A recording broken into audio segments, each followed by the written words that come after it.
Some 20 minutes 59 seconds into the new year. Happy New Year to you and yours. Coming to you live from Nairobi, Kenya. This is TV 47 Weekend, the first of 2023. To our topics this evening.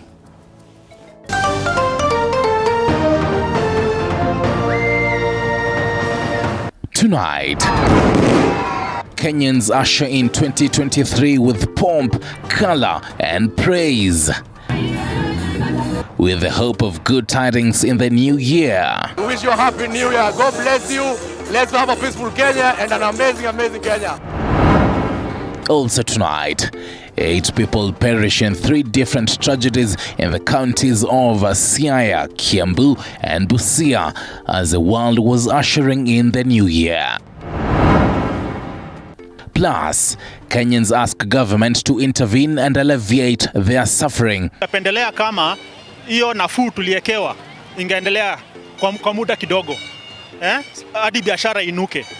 As President refutes claims that the cost of electricity will go up. There will be no additional charges today or going into the future on electricity bills to the people of Kenya.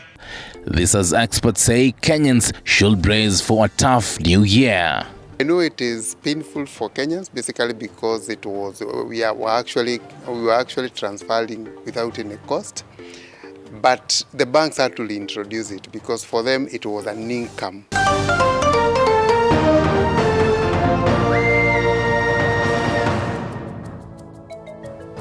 Welcome to the broadcast. Philip Omondi is on the sign language docket, and I'm yours truly, Stanley Iringite. Please talk to us on our socials on below your screens right now. But the top story this evening: over 20,000 Kenyans living in informal settlements in Mombasa County are set to benefit from the affordable housing project rolled out by the government. This is according to President William Ruto. President Ruto, who ushered in the new year from Mombasa County, urged Kenyans to prioritize on paying taxes to alleviate the country from the burden of debt. Our reporter Dennis Otieno tells us more.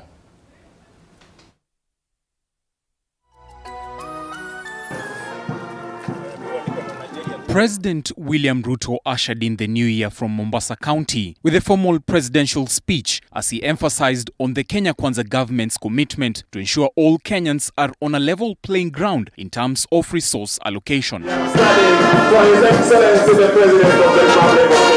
The president, who was at State House Mombasa, stated that despite focusing on the development of the country, Kenyans should be mindful of the East African region, hence the need to support unstable nations like the DR Congo, Somalia and South Sudan.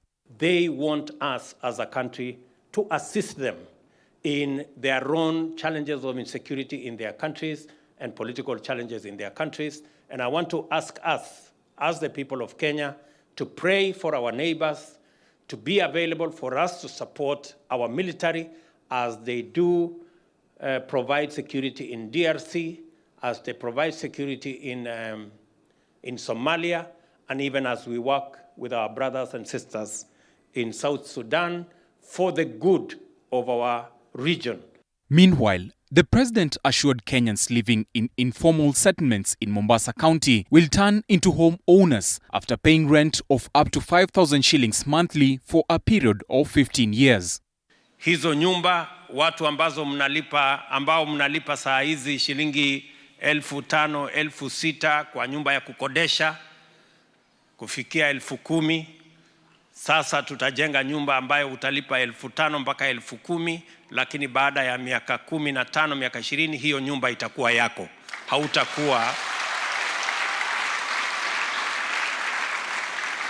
Hautakuwa tena unalipa rent, utakuwa unalipa mortgage. At the same time, the president stated that the Mwache water project will be upgraded in order to increase the water capacity available in Mombasa County. Pengine kabla sijarudi Mombasa nitaanzisha rasmi maji ya Mwache ambayo itaongeza maji hapa Mombasa County. Na vile vile kule ni mpango tumekuwa tukisukuma kwa muda, na tutaanzisha rasmi ndani ya miaka miwili tutakuwa na maji ya kutosha katika mji wetu wa Mombasa. The youth in the area are also said to benefit from the Dogo Kundu agro-processing project, which was proposed to be completed by the year 2027. However, upon the president's instructions, the project will be completed by the year 2025. Tuhakikishe ya kwamba vijana wengi hapa Mombasa na Pwani waweze kupata ajira katika sekta hiyo ya agro-processing, value addition, na ile manufacturing itaendelea katika special economic zone zetu, mambo ya chai, mambo ya kahawa, avocado na zile mazao zingine zote ambazo kwa sasa tunauza unprocessed, tuweze kuzifanyia processing hapa nyumbani. In a bid to alleviate Kenya's debt burden, the president urged Kenyans to commit to paying taxes in order to have a prosperous country, while at the same time reiterating the importance of prayer in building a successful nation. Mimi nataka niwahakikishie wale wengine wote, wawe ni wakubwa, wawe wanajulikana, wawe ni waheshimiwa, wawe ni wastahiki, wawe ni my excellency, wote pia watalipa ushuru. Ndio kila Mkenya tuweze kujenga taifa letu katika msingi sawa sawa ya kuhakikisha kwamba we can defend our independence. Kenyans were called upon to take up the initiative of planting 300 trees each by the end of the year 2023. Na wasihi kila mmoja wetu, tafadhali panda miti 300 mwaka huu. Kila mmoja wetu. Nimekubaliana na gavana wenu ya kwamba yeye atatoa pesa sehemu na serikali ya kitaifa itatoa pesa sehemu, tuajiri vijana, jeshi kubwa hapa Mombasa watakao tusaidia kwa mambo ya mazingira na kupanda miti. This is the second day of President Ruto's tour in Mombasa County after he made the traditional New Year's President address, where he called on the opposition to remain steadfast in rectifying the government to improve the state of the nation. Dennis Utieno, TV 47.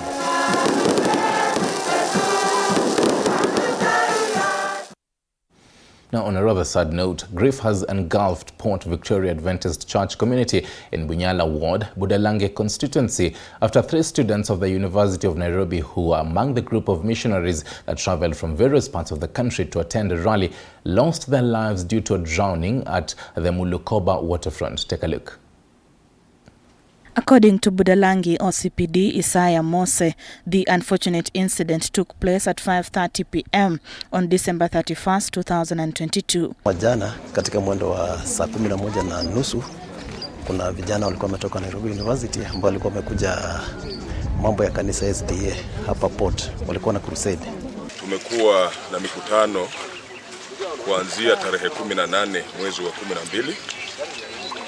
Ilimalizika jana, ambayo missionaries walikuwa wanafunzi wa Nairobi University. So jana tulikuwa na ubatizo baada ya mikutano yao. Kuna wanafunzi wengine ambao walibaki na sababu ya kuona bahari wakataka kuweza kujienjoy. A group of Coast Guard and other local divers have successfully removed the 3 bodies from the waters.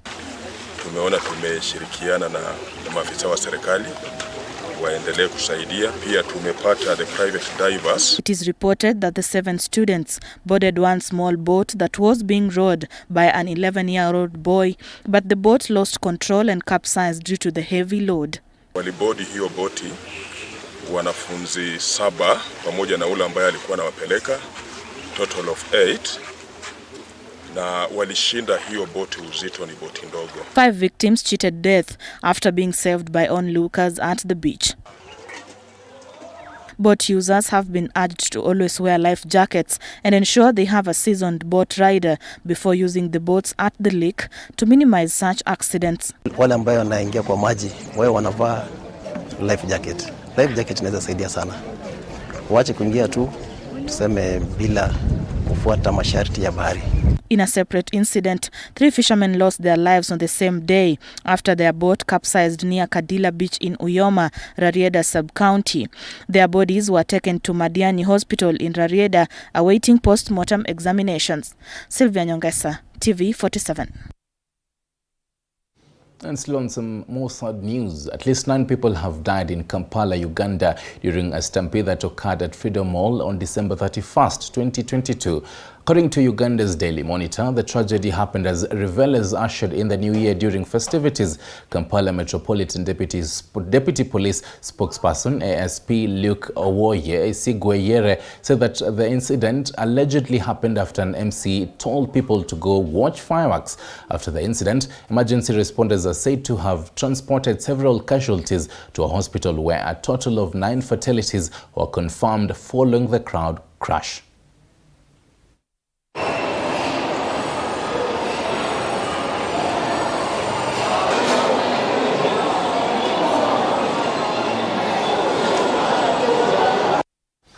And thousands of people have converged in different leisure spots to celebrate with the first day of the year with their families and loved ones, despite harsh economic times witnessed in the country. Now in Nairobi, many converged at the Green Park to relish the newness of the year, even as businessmen were not a very happy lot, as Paul Kirobi now tells us.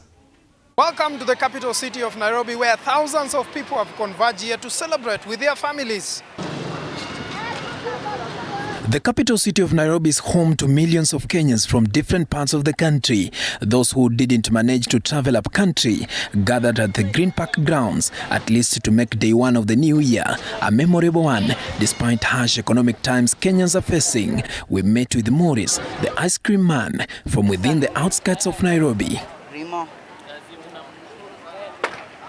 25 busy ilikuwa poa 25th. Leo at least leo iko chini kiasi. Mjua leo na watu wanafunga mifuko kuhusu Januari watu kwenda chuo.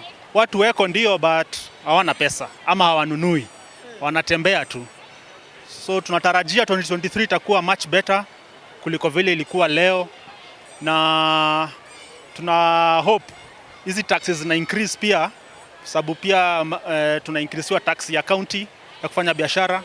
Tax ya national tuna increase ya kutuma pesa. It was a beehive of activities here by the young at the heart, as some went all out to enjoy themselves. Tulirauka band hadi karibu tukeshe huku juu ya kuongezea miaka ingine. Unajua kuna wale wenye wanatamani kuona hii jua lakini hawaoni. Mungu ni mwema, ametuinua, tumekuja Christmas, tukakuja kusherehekea Uhuru Park. Well, our 25th was very nice. Na pia tarehe moja iko ni fiti sana juu hata huku hivi unaona venye kuna bamba. Then leo asubuhi kaona tutokelezee huku. Tuone vile itakuwa sherehe tu. Others had hoped to use the Uhuru Park grounds after its renovation by the Nairobi City County, as it has been over the years during celebrations, but today was a different picture to them. In Mombasa County, both local and international tourists thronged the Mombasa beach to create a new memory as part of enjoyment in the New Year Eve. Iko poa lakini naota nashangaa watu ni wengi sana kuliko last year. Lakini unajua last year kulikuwa na shida ya corona, lakini hii ya leo iko sawa. 2-3 lakini hii this year tunaona neema tayari imeanza kuanguka tangu jana usiku tumebadilisha mwaka na sasa hii. Naomba Mungu ani biashara yangu itafunguka, kazi yangu itakuwa poa. Nita make another step in life. Yeah, next expect mambo mob sana. Paul Kirobi, TV47. I thank you for that, Paul Kirobi. Now, while that was taking place, many other Kenyans trooped to places of worship to seek divine intervention as they step into the new year. Chichi Josephine with a roundup of how the day was marked in churches. In Mombasa County, President William Ruto joined faithfuls of the Siloam Church in Bamburi, Mombasa County, where he encouraged Kenyans to embrace a saving culture so as to help pull the country out of the debt hole, which in turn will spur economic growth. Neno la Mungu linatufundisha ya kwamba a good man leaves an inheritance for his children's children. It means a not so good man leaves debts to his as an inheritance to his children. We do not want to be bad people. We want to leave an inheritance for our children by building our country not on debt. Mombasa Governor Abdul Swamad Sharif Nasser also attended the service. Your Excellency, kanisa, prophetess will agree with me, si mara ya kwanza, si mara ya pili, panapo majaliwa, it will not be my last time coming here. I walked in as the governor to testify to you that your prayers worked, and then I was accompanied by the president of the country. Elsewhere, hundreds of believers gathered in Karandi area of Laikipia County for the New Year service, while the call for peace and unity among the residents in the area was emphasized. Tuanze mwaka mpya na amani. Sasa nilikuwa tunataka tu wote tuseme amani na Mungu.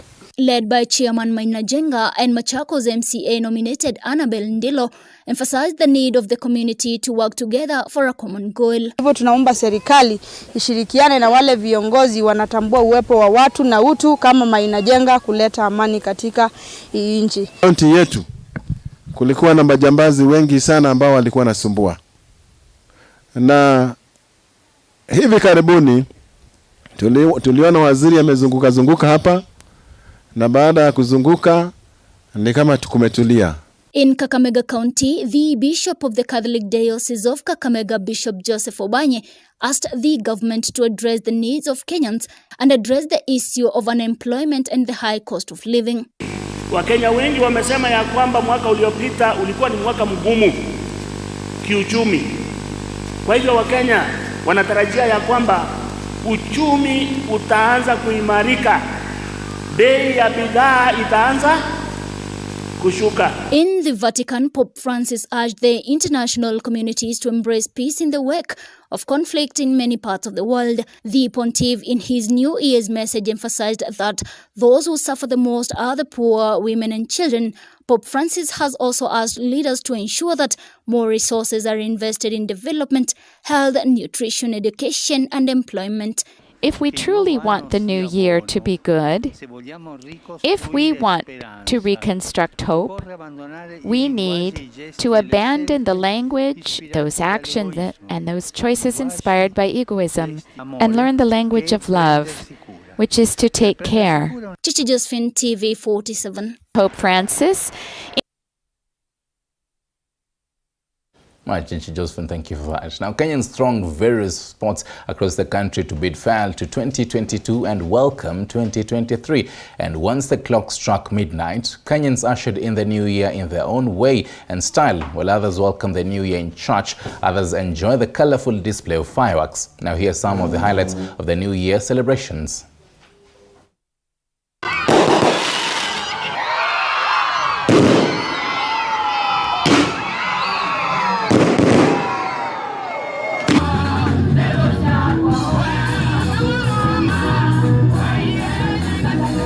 Everyone a happy new year, and of course from Nakuru to Naivasha we wish you a happy new year. God bless you. Let's have a peaceful Kenya and an amazing Kenya.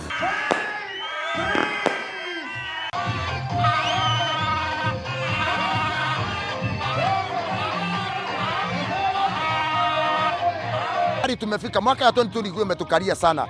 Kwa hivyo tungeweza kuuliza serikali yetu yenye inaongozwa na His Excellency the President William Samoei Ruto, ambaye wacha hii mwaka isikuwe ni mwaka ya kufinyiria wafanyabiashara.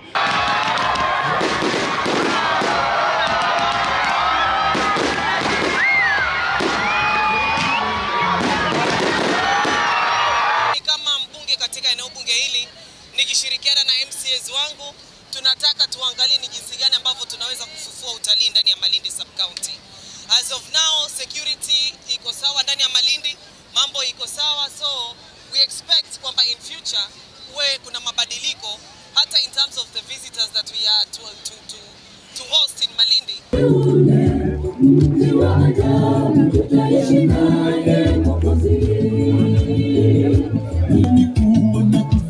Having spent more than 3 years on issues of drought, we are praying to God that now that we have started the new year, it will start with times when the people of Turkana will be dining with a lot of food being produced in their land, and our workforce also, which is behind me here, is also expecting that the year will start with a lot of good flow.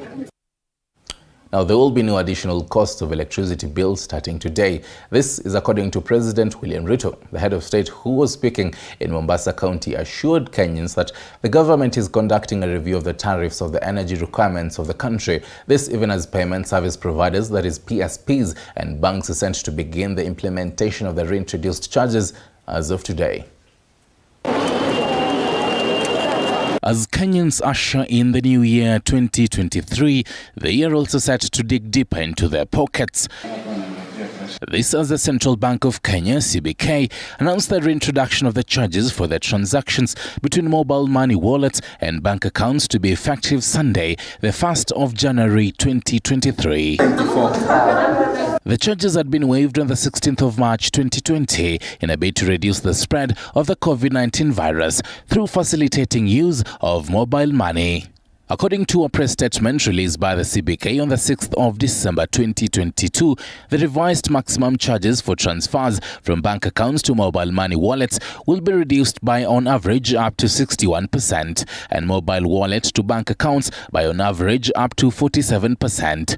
At the same time, tariffs for pay bills used to collect and disburse funds by businesses, companies and institutions will be reduced by on average 50%, while charges levied by banks to mobile money transactions will be reduced by an average 45%. Kenyans who have been enjoying the free services since 2020, however, feel the move will affect mostly the small and medium entrepreneurs. Napendelea kama hiyo nafuu tuliekewa ingeendelea kwa muda kidogo, hadi biashara inuke. Kwa sasa biashara bado ziko chini, watu hawana mapato, watu hawana pesa. Reduced by 50%.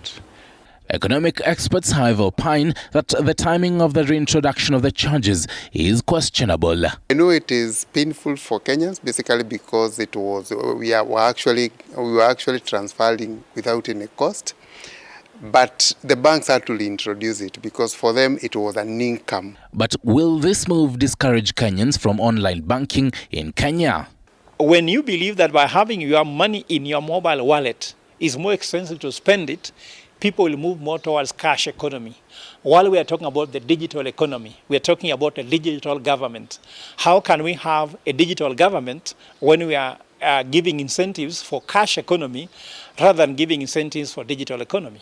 Kenyans are also in a state of confusion over the electricity prices as of January. This comes as the deadline for the 15% subsidy initiated by former President Uhuru Kenyatta ended on the 31st of December 2022. However, President William Ruto has denied claims that there will be any increase in electricity charges. We are conducting a whole review of tariffs of all our energy requirements. And in 3 months' time, we will have public consultation to ensure that those at the bottom of the pyramid are not affected.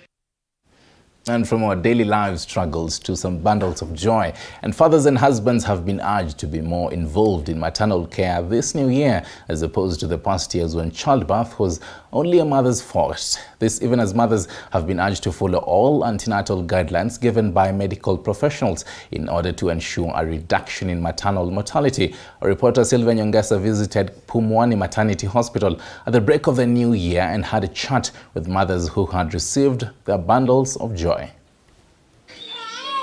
As the rest of the country and the world ushered in the new year, hundreds of mothers received their bundles of joy in various hospitals across the country. Mothers who delivered at Pumwani Hospital expressed optimism that the bundles of joy will bring more luck in this new year.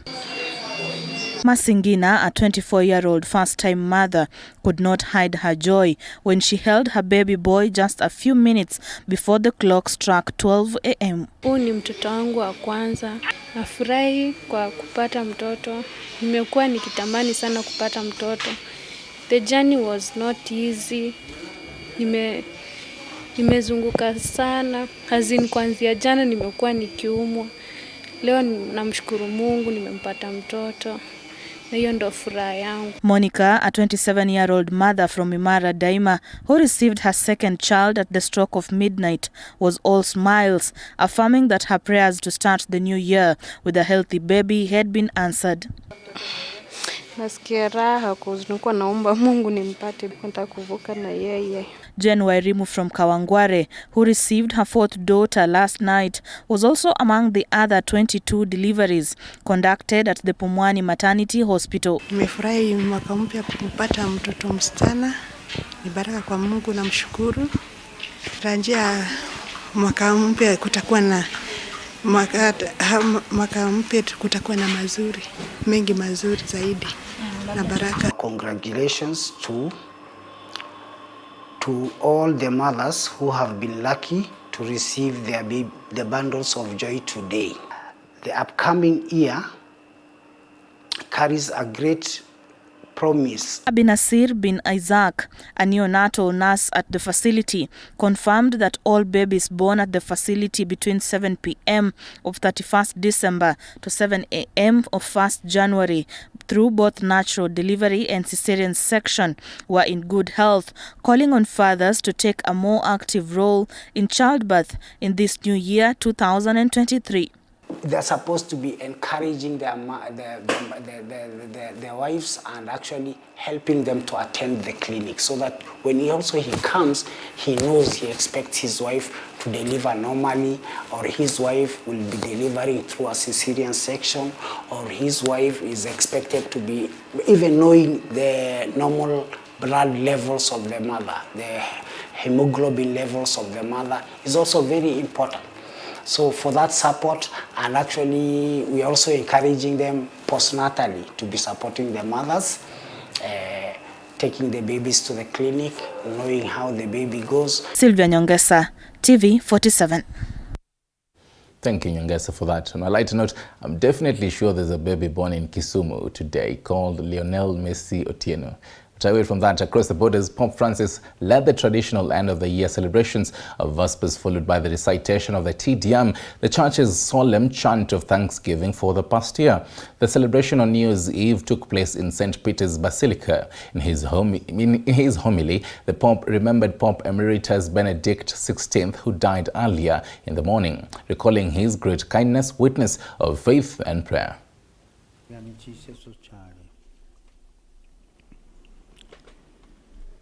E parlando della gentilezza in questo momento, il pensiero va spontaneamente al carissimo Papa Emerito Benedetto XVI. And speaking of kindness at this moment, my thought goes spontaneously to dear Pope Emeritus Benedict XVI, who left us this morning.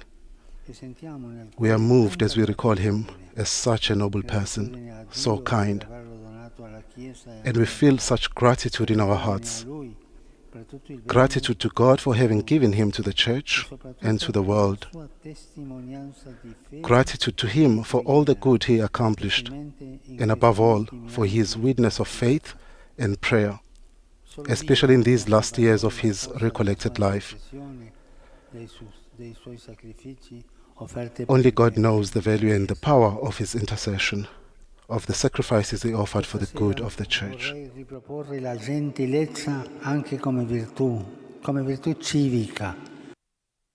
Right, on that note, we take a short break. On the other side, I'll be telling you the whole 2022 review in the education chapter. Stay tuned for that.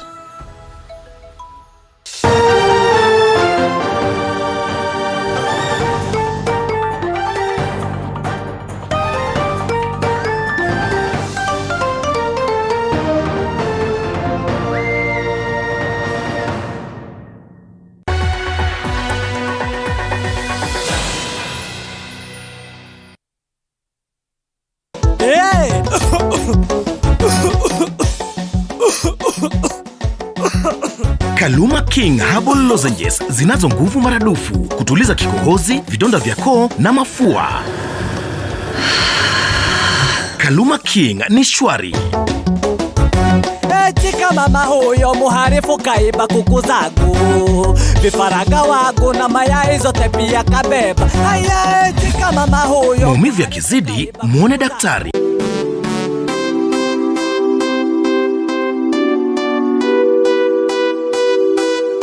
Discover a world full of opportunities, a place to build your skill and see the world in a different perspective. Sensei Institute of Technology is the home to the best practical courses, giving you hands-on experience to handle the world. We offer courses such as plant operator, plant mechanics, driving and trailer driving, CCTV and alarm installation, solar installation, electrical installation, motor vehicle mechanics and electronics, building construction technology, welding fabrication, roads and dam construction, hospitality courses, and many more. For you to join us, ensure you have your national ID card and be ready to enjoy the ride. Remember, my skills, my future at Sensei. Sensei College, my skills, my future. Usienda nayo huko ndani, unaacha hapo kwa luggage ndio uingie. Ni wacho kwa luggage namna gani nataka kutumia huko ndani? Nimekuja na hii gani ndio inatumika? Hii paketi ama hii kuchota? Kwani serious hii? Bwana wacheni mchezo bwana. Nini? Karibu customer. Hizi bidhaa unaziacha pale kwenye luggage ndipo sasa ufanye shopping kwa supermarket yetu. Kuchota ni kufanya shopping pekee.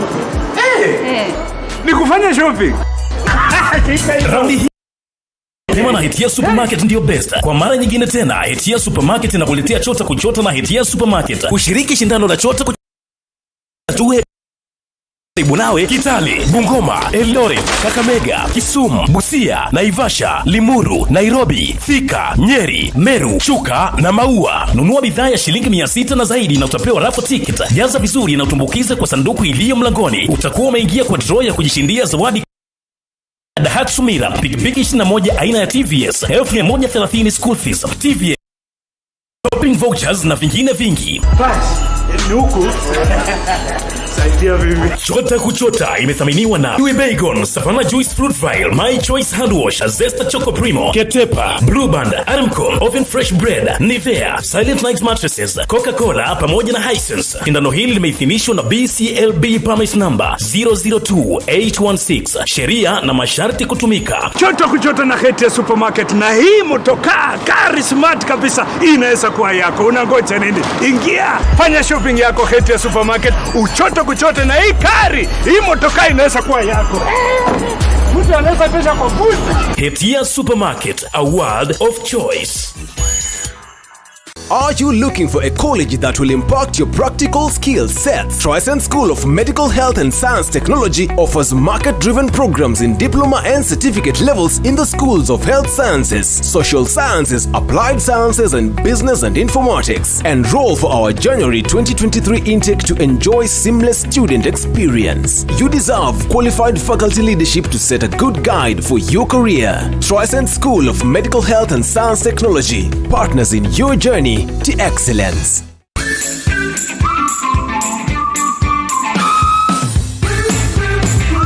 Do pimples have you covering up and hiding? Well, let's treat acne in 3 easy steps. Acne's Creamy Wash for acne-prone skin removes excess oil and dirt. Acne's Soothing Toner soothes inflammation, nourishes and hydrates skin. Acne's Sealing Gel clears acne-causing bacteria. Mentholatum Acne's, a new beginning for clear skin.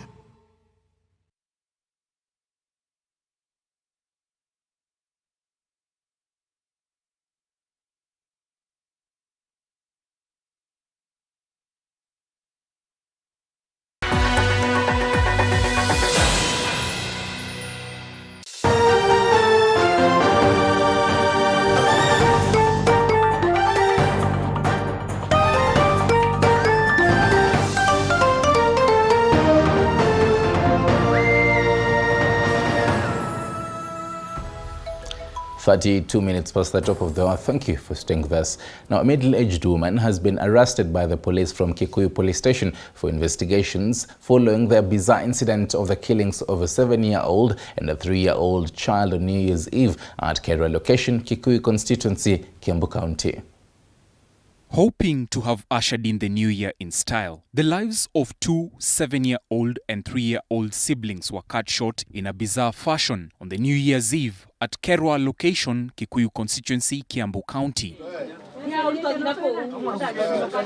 According to the Kikuyu Sub-County Police Commander Catherine Ringera, the two minors were inside the house together with their mother when the mother responded to a strange knock from the door, after which a man armed with a knife burst into the room. The man, according to the police, tied the woman onto a chair before turning to the children, slaying them and putting their heads in 2 separate buckets full of water before escaping.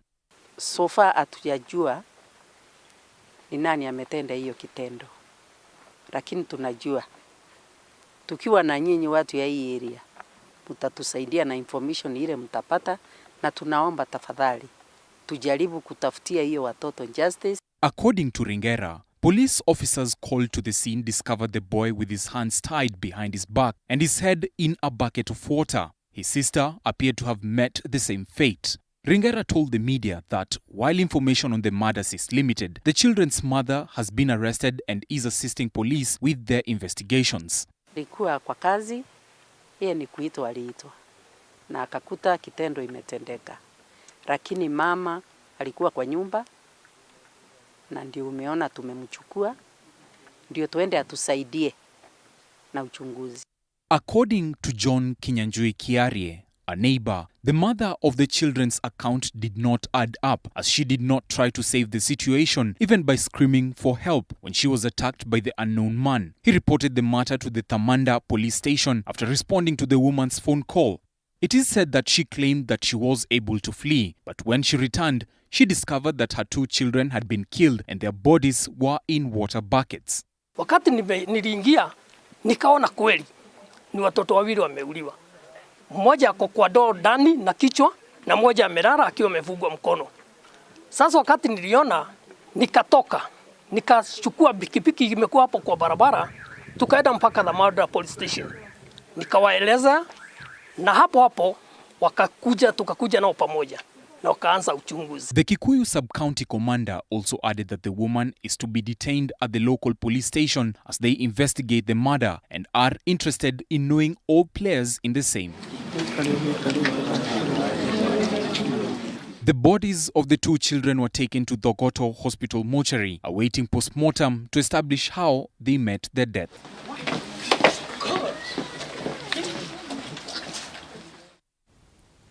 Right, quite some sad news there. May the souls rest in eternal peace. Now to some 2022 review. For the very first time in the history of the education calendar, students wrote 5 national examinations. The Kenya National Examination Council (NAC) prepared 2 sets of KCPE and KCSE exams done in March and December respectively, with another transitional examination for grade 6 learners done in late December. This was occasioned by the changes in the education calendar, which was disrupted in the year 2020 following the spread of coronavirus. Our very own Andrin Kilemi now unpacks the 2022 events in the education sector, including government strategies to ensure 100% transition. The beginning of the year 2022 came as a continuation of a massively disrupted education calendar occasioned by the COVID-19 pandemic, which made learners stay away from class for a record 9 months. As such, 2022, which was termed as the reset year for the country's education system, came with its fair share of baggage, including a crammed-up calendar, a record 5 national examinations, not forgetting exhausted learners and parents who had little time to prepare financially for the marathon school terms. This, plus a transition in the highest-ranking office of Cabinet Secretary. The year started on a terrible footing, particularly for learners in the troubled Kerio Valley, with close to 50 schools closed indefinitely due to banditry attacks which made many families flee their homes to safer areas. In the second week of January, Kenyans woke up to harrowing images of students of St. Benedict's Aror Girls in Elgeyo Marakwet who were held hostage by unknown bandits who stormed the school where the students were taking lunch at the school's dining hall. But it was the banditry attack on the Tot High School bus in February, which left 1 dead and 13 students injured, that prompted the government to act, with the then Interior CS Fred Matiang'i saying it will not be business as usual. These came as candidates for KCPE and KCSE for the year 2021 were getting ready to sit for their national examinations in March. The exams came with an increase in the number of cheating cases, increasing by 154 from the previous year, which saw the results of 441 KCSE students cancelled. This came as the campaigns for the 2022 general election were heating up, where the CBC became a political dog whistle, with a section of those in the campaign trail even threatening to scrap off the new system, saying it was not only tasking on the parents but also expensive. The elections came and went, and with it came a change of guard at Jogoo House. On the 22nd of October 2022, Professor George Omore Magoha, who served as Education Cabinet Secretary since 2019, and the man who played a huge role in the rollout of the CBC, exited office, handing over to his successor, CS Ezekiel Machogu, a former legislature. Machogu would then be tasked with ensuring education standards go even higher. Education is a key, and we cannot be able to entertain, we cannot be able to accommodate any kind of malpractice, any kind of leakage, any kind of thing that would be able to compromise the integrity of this national exam. Machogu's first assignment as an education CS was to oversee the 2022 national examinations, the Kenya Certificate of Primary Education, Kenya Certificate of Secondary Education, and the Kenya Primary School Education Assessment KPSEA. Machogu became the first education CS in Kenya's history to oversee 3 national examinations in a year. The appointment of CS Machogu in the education docket came at a time when the education sector was experiencing major reforms, with the debate on where junior secondary school should be domiciled igniting different reactions. Junior secondary be domiciled in primary schools. Junior secondary school is a secondary school curriculum, and in that respect, it is best placed in the secondary school. It is later, towards the end of the year 2022, that the confusion around where learners in grades 7, 8 and 9 should be undertaking their studies was settled. The Presidential Party on Education Reform, tasked to review the competency-based curriculum, recommended that learners remain in the existing primary schools. The Raphael Munavu-led committee further recommended that the grade 6 assessment will not be used for placement in junior secondary school, but will instead be used to monitor learning progress for learners. Principal Secretary for Education Belio Kipsang hinted at the government's plan to abolish boarding primary school for pupils in grade 1 to 9 in what he said would make education more affordable, a move that was, however, criticized and praised in equal measure. We should discuss as a country whether they are going to be boarding, because not all children can attend this school.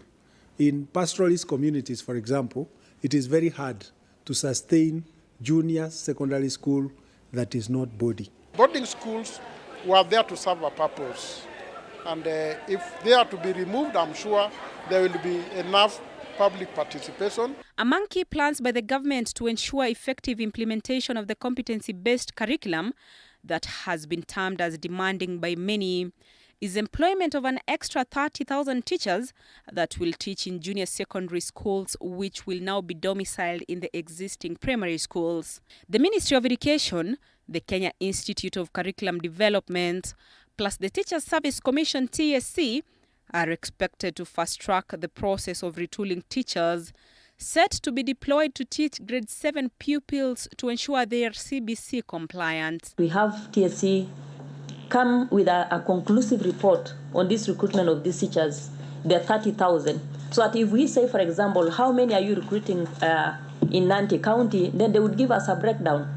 For now, it is relief for learners, teachers, parents and other education stakeholders as the education calendar resumes its normalcy in January when schools reopen after a 2-year disruption occasioned by the COVID-19 pandemic.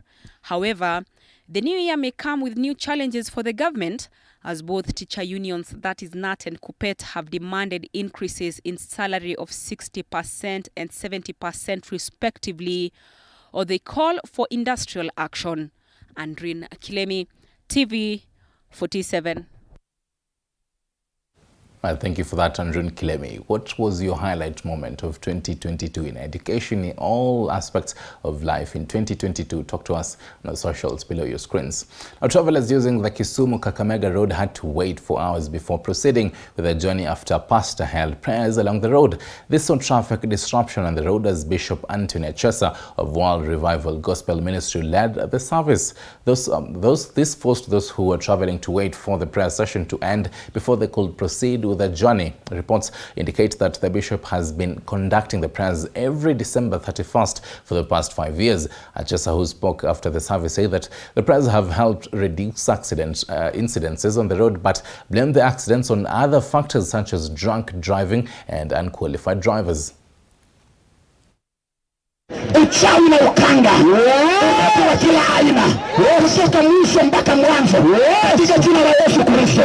Yeyote anasimama kwa barabara hii usiku anafanya mambo yasiyojulikana yasiyoeleweka kama nabii na haribu ninaharibu uchawi na Baba sasa hivi natangaza baraka kwa hii barabara.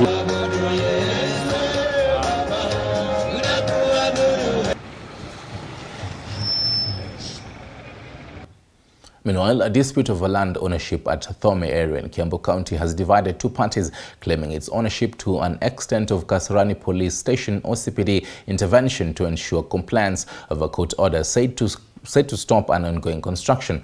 Anthony Kamau Mwiki, listed as the first respondent through his lawyer Philip Malanga, says police interference on this matter is against the interpretation of the order served to them. Malanga says the order presented before his client was discharged and therefore the police have got no jurisdiction to stop the ongoing construction. Speaking to TV 47 on phone, the plaintiff Doreen Kawira through her lawyer Michael Masinda said the order to stop the construction will only expire once the matter is heard and determined. When reached Kasarani OCPD, Anthony Mbogo said the order was granted to restrain the defendant from constructing, trespassing or subdividing the land pending hearing and determination. The matter is expected to be mentioned on 28th February 2023 at the Milimani Commercial Court before Chief Magistrate CM Maundu.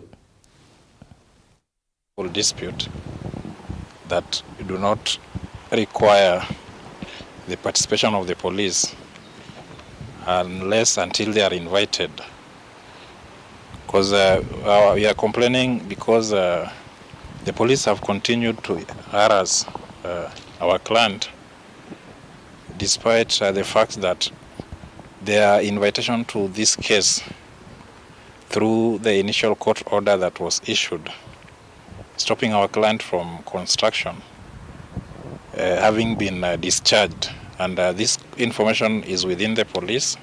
The OCS Kasarani as well as the OCPD actually sent their officers to verify this position. So we are disturbed as to why, even with the police knowing that there is no court order inviting them to interfere or even to purport to enforce an non-existent court order, it tends to suggest that perhaps the police are interested or they are prosecuting the case of one of the parties to the dispute.